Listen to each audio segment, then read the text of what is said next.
That's the worst part about this whole thing, is not knowing what's happening with the property. It's like one of those every 100-year fires. This is not your typical fire.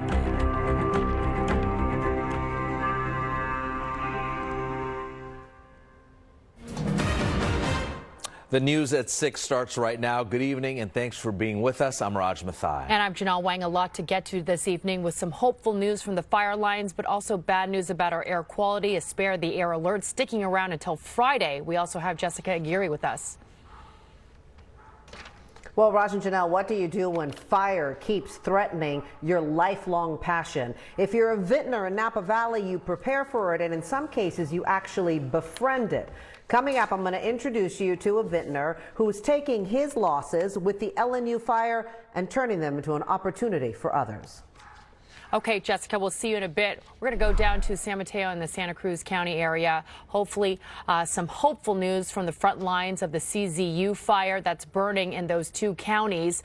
There was some hopeful news overnight. CAL FIRE is going to be giving an update soon. Sky Ranger above the fire just in the past hour. You can see it's still putting out a lot of smoke, much of it moving in and drifting over the Bay Area. Again, we're expecting an update on the firefight from CAL FIRE in just a few minutes, but this is what we know right now. Overnight, the fog and cooler temps did help firefighters make some progress. The fire only burned another couple thousand acres overnight. It now stands at about 79,000 acres, and containment up slightly at 17%. Janelle, let's show you the latest numbers here. We start with that SCU complex fire raging across 5 separate counties, including Santa Clara County, Alameda County, and Contra Costa County. Some of the numbers here: 363,000 acres burned, 15% contained, 20,000 homes threatened. Let's jump to the North Bay. The LNU fire is the deadliest of the 3. Sadly, 5 people have now died. The numbers on the LNU fire, remember, it's on the western side of Sonoma County and then over in Napa County and Solano County as well. 27% contained,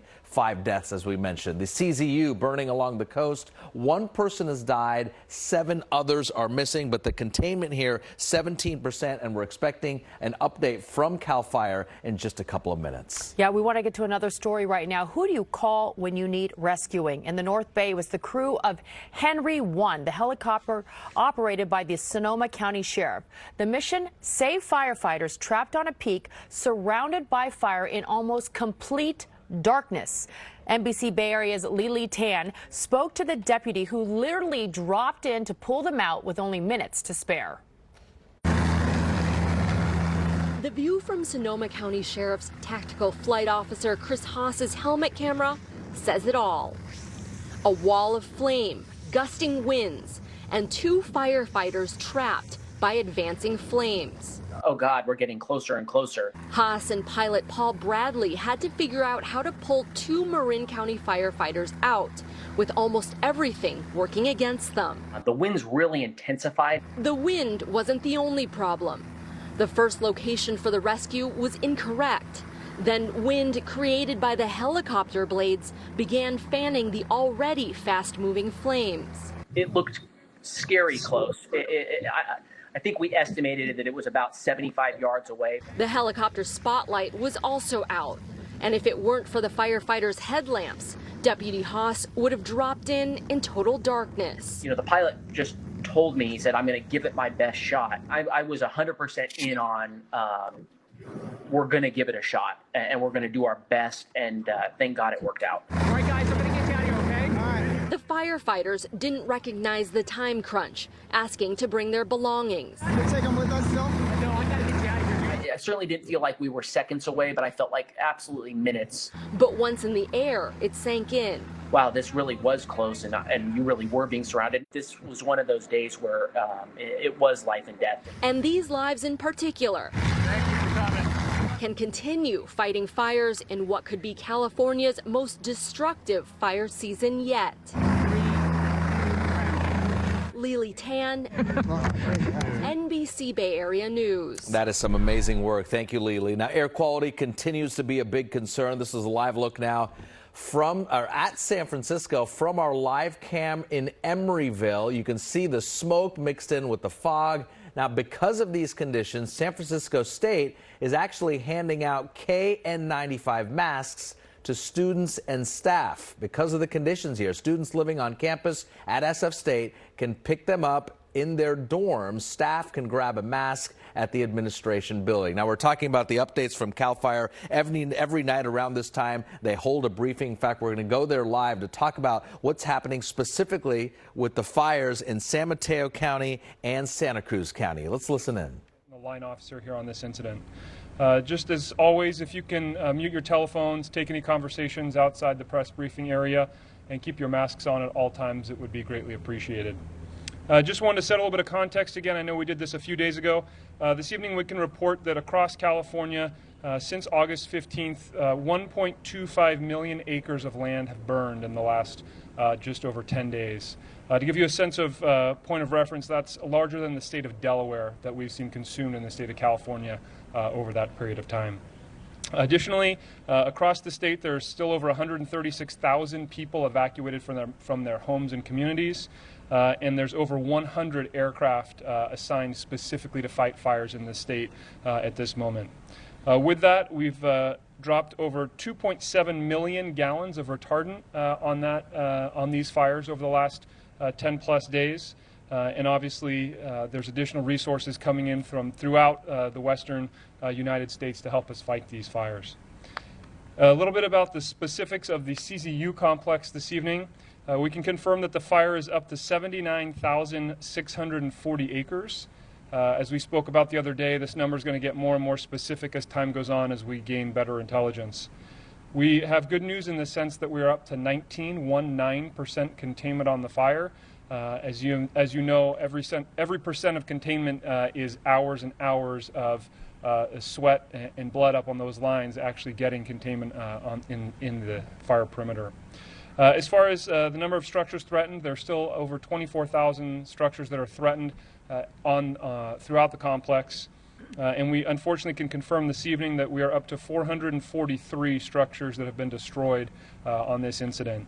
The breakdown of that specifically, 11 of those structures are in San Mateo County and 432 in Santa Cruz County. With that, we are now up to 1,697 personnel assigned to the incident. And this afternoon, about 2 o'clock, working with the Santa Clara County Sheriff's Office and Santa Clara County Fire Department, the first evacuation warnings in Santa Clara County were lifted on this incident, which is a sign of progress in the right direction. With that, we're very lucky this evening to have an honorable guest, U.S. Congresswoman Anna Eshoo. Thank you very much. Excuse me. Thank you very much, Chief. Well, it's been quite a day for me. I was fortunate enough to be driven from the Sheriff's Office in Santa Cruz County with Sheriff Jim Hart, our outstanding sheriff. Saw firsthand the Emergency Operations Center that is housed in his building, and it was room after room after room of teams, whether they are law enforcement, fire, you name it, they are there. I went to the evacuation center at the county fairgrounds. I think every person in this entire region, I wish they could see what the team has done. In less than a week, they really set up a community. And there's been an outpouring from the community in terms of clothing, food from restaurants, really a medical center that has been set up. All across this effort is the teamwork that I see taking place. It's one thing for me to be working the phones, calling the DOD, calling the state director of OES, talking to the National Guard, all about assets, assets, assets. But to be on the ground and to see firsthand what law enforcement, together with CAL FIRE and all of the other agencies in the county coming together and working seamlessly, I would say this is this is really a picture of government that is working very, very well for people. It's moving. It is heartrending in some situations. I don't know what it feels like to think that I might lose my home. And I tried to imagine it. But everyone that is part of this team that's standing in back of me, those that are standing in front of me, they know what it is. They know what it is. These are first-rate professionals. I think that the progress that has been made is really quite remarkable. For a number of days, we were at 0% containment. Then we inched up to 3 or 4. When I saw 8, my heart leapt, and you just heard the report. We had something to eat, just not all that far away. And there were not only blues there were orange jumpsuits. And those are the individuals from the California Department of Corrections. They too have been trained in firefighting. Not that many people know that, and I didn't. And although they're not here, I want to thank them for doing their fair share as well. So I salute all of our first responders. They're the real heroes in our country, truly the heroes in this community. And God willing that the weather cooperates, they can do their work. And the percentage of the containment, I think, will continue to increase. And we will keep welcoming the news of more people being able to go back to their homes. So I have to tell you that I have, I'll be going home this evening with a much higher level of confidence than I had when I was driving over the hill to come. You've been listening in live to the CAL FIRE news conference, the briefing that we get every evening, and something different tonight. For politician there, you see Representative Congresswoman Anna Eshoo, who represents the peninsula, parts of San Mateo County and Santa Clara County and Santa Cruz County, where the fire is raging. A couple of bullet points for you.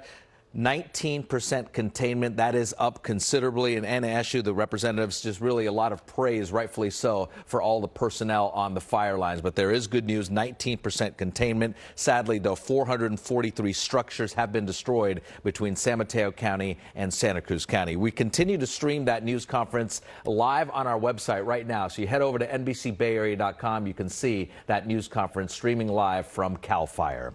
As we move on this evening, people in Morgan Hill are breathing a sigh of relief. They were allowed back home after being ordered to evacuate on Sunday. NBC Bay Area's Damian Trujillo is in Morgan Hill for us with a very cautious homecoming. This community wasted no time mobilizing. Tonight there's relief. They all have homes to return to. Morgan Hill police were staffing this checkpoint today, only allowing the locals through. Up the hill, residents were unpacking. And files, you know, some of our favorite clothes that, you know, you just can't replace, and then the essentials and toiletries. On Sunday, the SCU fire was threatening these hills, so the order was given. To date, the fire has devoured over 360,000 acres in 7 counties. You don't know how valuable your life is, actually. Once you go through this, it's entirely different. The fire instead headed southeast, meaning these families got to see their homes again. And you cannot tell anybody or explain how it is to say goodbye to your house, look in the rearview mirror, and drive off. It's sad. PG&E crews spent the day reactivating gas lines, but tonight Morgan Hill remains on alert. So we're not completely out of the woods yet. The weather is working in our favor. We're still under evacuation warning. A community emotionally drained, hoping the worst is over. In Morgan Hill, Damian Trujillo, NBC Bay Area News.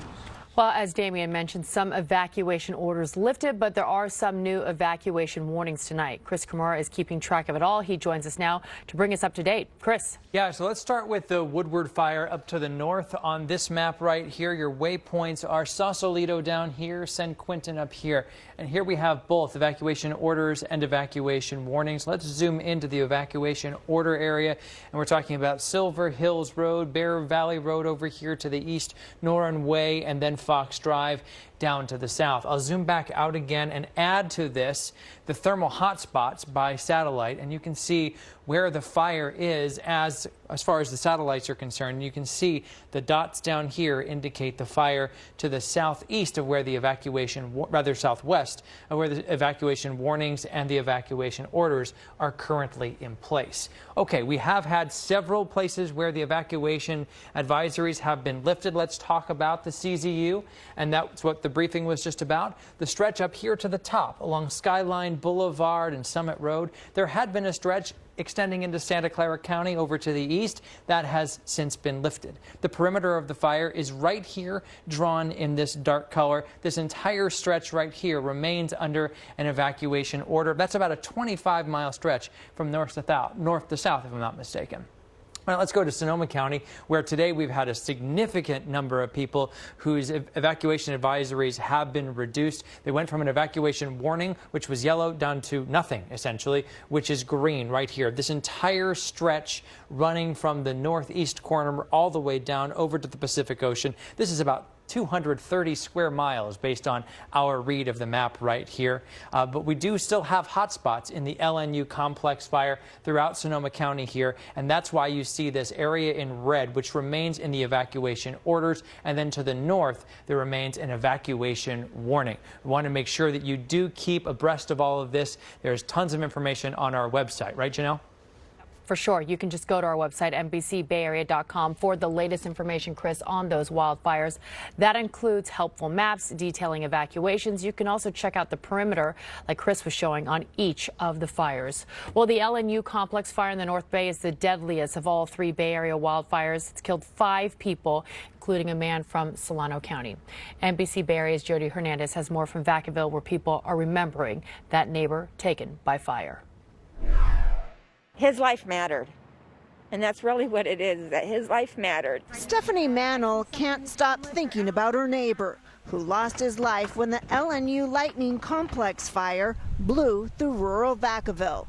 James Leon Bone was well known in the area. His neighbors say he lived in a home without running water or electricity and was visually impaired. He could feel and count like steps and certain things to get his way around, because he used to walk from his house, English Hills, to town. He was probably taken by complete surprise. He was, like I say, almost totally blind. Daniel Bone is one of his only relatives. He says his cousin has lived on the property all his life and refused to move when his parents died. He was happy there, and that's the only place he wanted to be. He was loved and he was a good person. He was different from us, but he surely didn't deserve to die like that. Mantle says she understands first responders were stretched thin and couldn't get to everyone as neighbors scrambled to escape. She says she was one of many who used to give her neighbor rides into town and help him out. She says Vacaville has lost a man who mattered. He deserved a life, and he deserved to know that he was loved. We can just, wish him some peace. Now, Bone has not yet been officially identified by the coroner's office, but his family says the sheriff's department came to their house 2 days ago to tell them that remains were found on his property. Again, folks here are very devastated. They say that Bone was an important part of the Vacaville community, and he will be missed. Reporting live in Solano County, I'm Jody Hernandez, NBC Bay Area News. Jody, thank you. For days, hundreds of families in the Santa Cruz Mountains have been left wondering whether their homes are still standing. That includes James Hagan. You see him there, who saw the news report showing fire burning at his neighbor's home in Brookdale.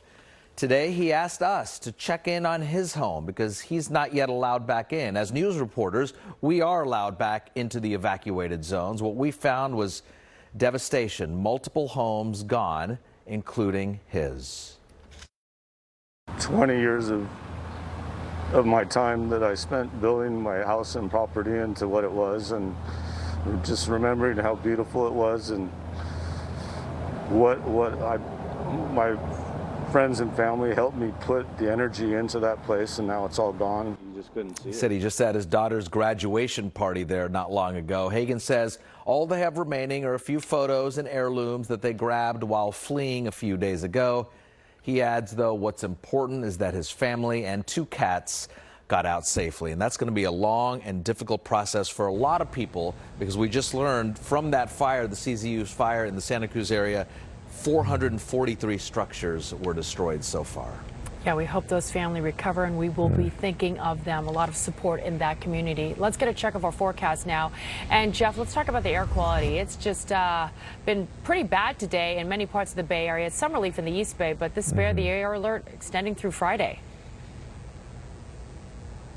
It is because, when we get the fog moving in, it does help to improve our air quality at times. And then we see this stagnation start to set in as well. It's all really a component of how much containment they're getting on the fire line. So as we get a look right now, we are seeing that improvement because we have the evening sea breeze kicking in with the fog. So that is dramatically dropping our numbers right now. You can see on this view, San Francisco is completely fogged in, and that westerly breeze is helping to push a lot of that smoke out and towards the Central Valley. So notice in Mill Valley, you're at 30, San Francisco 35, and Oakland 36. We have the key at the top of the screen. That's considered good air quality. Concord dropping to the moderate levels at 85. Palo Alto also seeing massive improvements down to moderate air quality at 73. But notice in Livermore and San Jose, closest to that very large fire over there in the mountains, you are still in the unhealthy range. So what happens tomorrow? I want to show you next a look at a computer smoke model, and this is showing us into tomorrow. Look at those areas in red. That's where we will see some of the strongest smoke plumes, and you can notice it's really right here down over the South Bay near Mount Hamilton, Livermore, San Jose, where we'll again see that smoke bloom up. Also near Napa and that fire zone, and in the Santa Cruz Mountains. The beaches definitely with the best air quality. So this is how it plays out. Everybody's going to kind of ebb and flow into the unhealthy range at times, but the coast and the beaches, that's going to be in the good category. That's where our best air is going to be.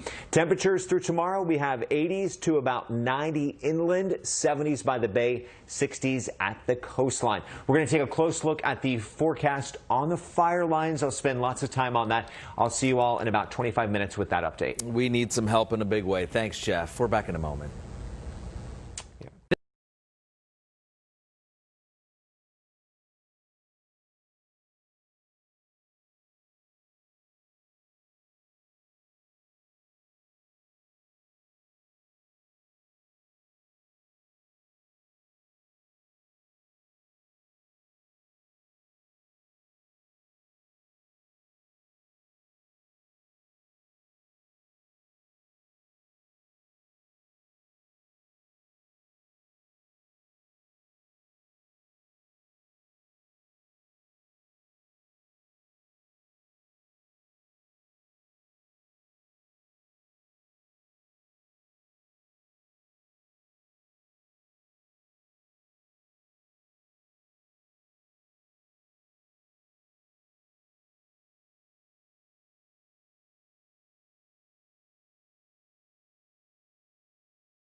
We've been talking about the painful process for so many people, assessing the damage to their properties and planning a path to recovery. This includes some winemakers in Napa County. Let's bring in Jessica Aguirre. How do you recover here is a question, and are there opportunities, Jessica, amidst the damage? If you make them, they are. Now, ember, fire, smoke. Those are the wines coming out of Loomis Estate Vineyards. It sits in the heart of Napa Valley. 1,000 cases of Rhone varietals is what it produces. And it has a history with Mother Nature and literally the last couple of years with fire. But the LNU fire, that's been its biggest and latest test. Now, it is an amazing piece of property. The vineyard is nestled amid 60 acres of bucolic land on the east side of Atlas Peak. The land is rich and green with cattle, horses, chickens, and of course grapes. Now in 2018, the Atlas fire surrounded the vineyard, but it spared it. So Jeff Loomis named that wine, which is still in the barrel, Fire. This week, the LNU Inferno bore down on his property, taking his barn, his collection of classic cars, and it raced through 90% of his land, including the vines. It spared him, his daughter, and his animals, so Loomis is grateful. But Loomis's motto is simple: survive and thrive, not just for himself, but for others too. My plan now is to try to make one wine. And as long as we can make a quality wine, I want to bottle it. I want to call it Smoke. And I'm going to donate it to local restaurants gratis. And I'm going to ask them to keep 50% of whatever they sell it for and donate 50% to local fire victim charities. I think that's kind of a way that we can turn something bad into good. What's the biggest loss you've suffered in this? Of the things between the winery and the barn and the cars, what is the thing that touches your heart most that you wish hadn't been consumed by the fire? Well, obviously my kids and animals are first and foremost, and they have not been harmed. My 66 Chevy pickup that was my grandfather's that he took me fishing in, there's a rather unique photo of that all burned up, and that's very sad. But what I like to do is focus on the memories.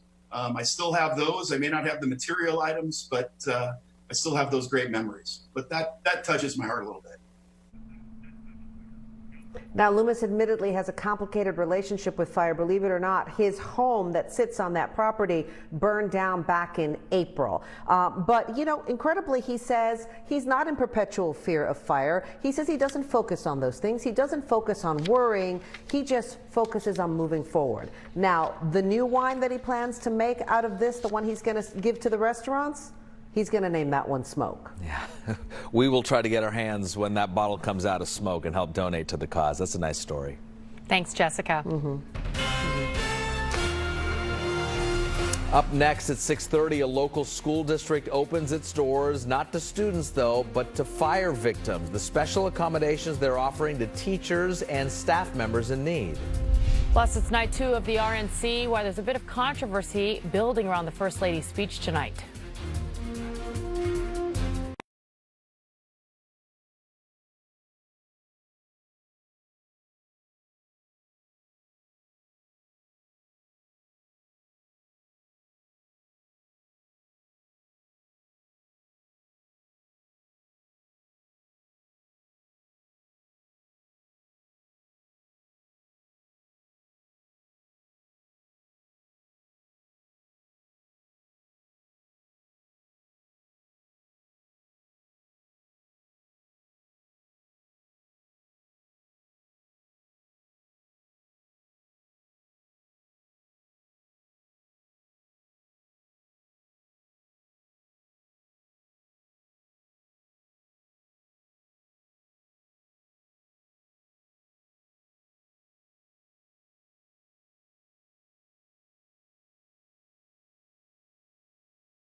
Right now at 6:30, a lot of updates for you. The wildfires are leaving a trail of destruction, but crews are making progress, allowing hundreds of people to return to their homes. The 3 complex fires continue to burn, but about 15 minutes ago, we got new information about specifically that firefight in San Mateo and Santa Cruz counties. Yeah, that's the CZU fire. Some good news. Sheriff's deputies made contact with 2 of the 7 people reported missing in that fire, but 5 people remain missing. Containment is up from 17 to 19%. Flames have burned about 79,000 acres. Unfortunately, 443 structures have burned, most of them in Santa Cruz County. Now, tonight, that county is giving homeowners a look at the destruction flames left behind. See these red dots on this map? There are homes that burned and